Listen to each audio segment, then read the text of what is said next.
সামিরা হক উনাকে আছে, উনাকে ধরে রিমান্ডে নিলেই তো কান টানলে মাথায় এসে পড়ে।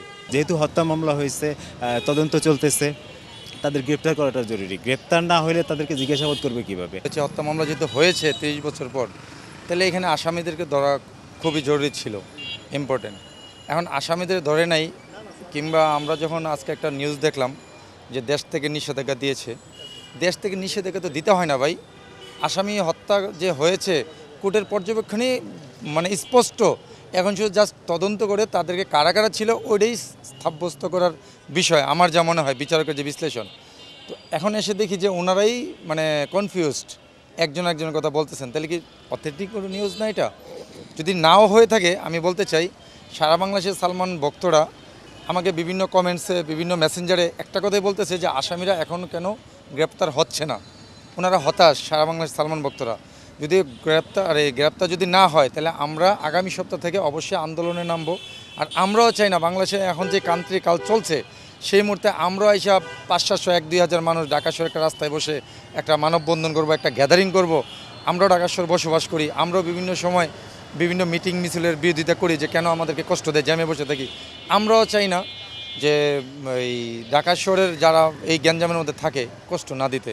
আমরা আইন শৃঙ্খলা বাহিনী তাদের কাছে বিনীত অনুরোধ করতে চাই, আমরা শান্তিপূর্ণভাবে আসামিদের অ্যারেস্ট করুন, করে আমাদেরকে স্বস্তিতে থাকতে দেন। না হলে দেখা যাবে আমরা একজন সারা বাংলাদেশ থেকে যখন নাকি বক্তরা আসবে, এখন আপামর জনগণেরও একটা মানে জানতে চাওয়া যে আসলে কি 30 বছর আগে যেই হত্যাটা হয়েছিল এটা কেন তাহলে আত্মহত্যা হলো, তারাও সম্পৃক্ততা সহমত পোষণ করেছেন আমাদের সাথে। আমরাও জানতে চাই, আমরা আপনার সাথে আছি।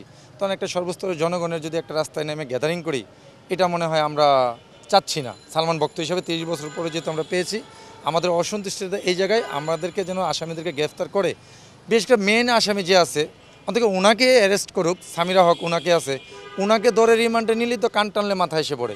উনি যেহেতু উপস্থিত ছিলেন ওই ফ্ল্যাটে, উনি ব্যাখ্যা দেখ, উনি রিমান্ডে আসুক, ওনারা দলে তো আমরা সন্তুষ্ট তৃপ্তি ডেকুর দিতে পারি। তারপর বাকি যারা আসামি আছে তারা আসুক। অনেক আসামি বাংলাদেশে আছে, অনেকে দেশের বাইরে আছে। তো বাংলাদেশে যারা আছে তাদেরকে খুব দ্রুত গ্রেপ্তার করা হোক, তারা দেশ ত্যাগ করার আগে। আমি এটাই চাইবো যে তাদেরকে খুব দ্রুত যাতে গ্রেপ্তার করা হয়, এবং তাদের দেশ থেকে নিষেধাজ্ঞার নিউজ একটা দেখলাম এরকম। তো আমি চাই যে তারা দেশে থাকতে যাতে তাদের গ্রেপ্তার করা হয় এবং দেশ ত্যাগ করতে না পারে কোনোভাবে। এই জিনিসটা খুব দ্রুত করা উচিত। যেহেতু হত্যা মামলা হয়েছে, তদন্ত চলতেছে, তাদের গ্রেপ্তার করাটা জরুরি। গ্রেপ্তার না হলে তাদেরকে জিজ্ঞাসাবাদ করবে কিভাবে? এখন এই যে একটা গ্যাপ, অনেকটা সময় চলে গেছে, ওনারা যদি দেশ ত্যাগ করে বা ওনারাও যদি ওই আজিজ মোহাম্মদ বা অন্য যারা আছে তাদের মতো দেশের বাইরে চলে যায়, রিজভির মতো, তো ওই সুযোগটা যাতে না পায়।